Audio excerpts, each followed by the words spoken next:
Good morning. Welcome back to A Day in the Word. I'm Patty Scott. Today we are going to be talking about the word consequence. As we're all aware, consequences happen whether we do something good or bad. Hopefully, it's going to result in something good because we only want good consequences, right? But in looking at this word consequence, it's a very key element in understanding the subject of reconciliation. Because if you don't understand cause and effect, or you don't understand consequences to your actions, then reconciliation doesn't really make a lot of sense to you. It doesn't really matter if you do something good or bad, because if you don't understand or learn from your consequence, then there's no way that you can get back to reconciliation. So this is a very important word. So in looking at the word consequence, I am reminded of a biblical character by the name of Saul of Tarsus. Saul was not only a Jew, but he was also a Roman citizen.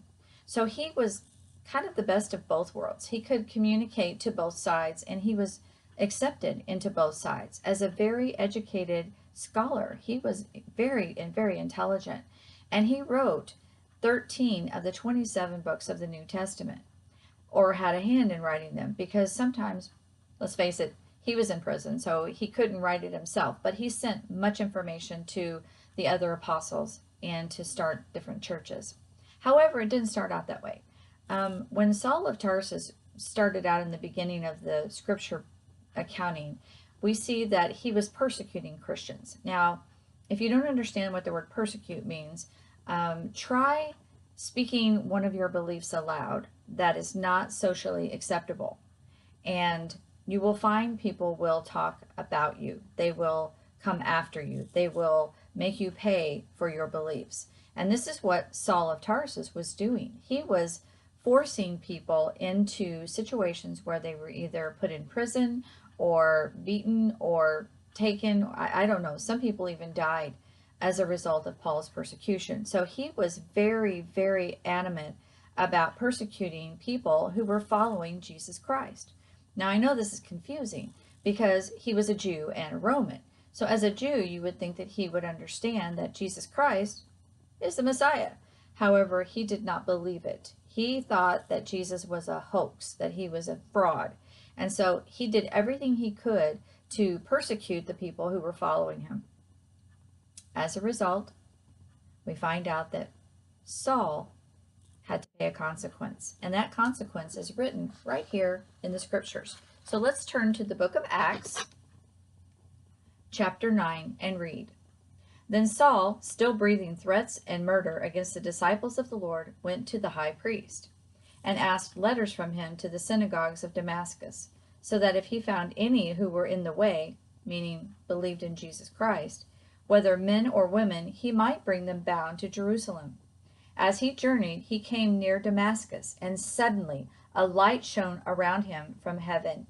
Then he fell to the ground and heard a voice saying to him, Saul, Saul, why are you persecuting me?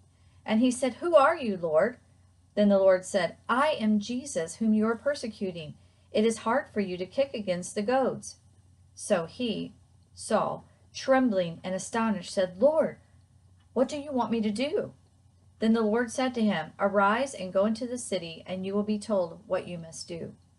And the men who journeyed with him stood speechless, hearing a voice, but seeing no one.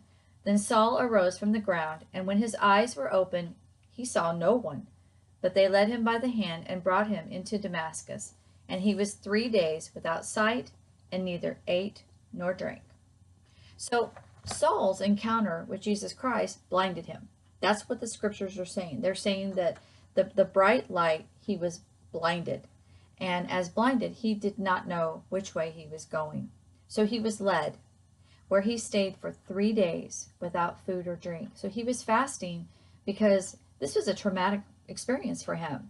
One day he's believing that he's doing the right thing in persecuting Christians, and the next day he's blinded, and the Lord himself shows him to Saul. I'd say that's a pretty big consequence.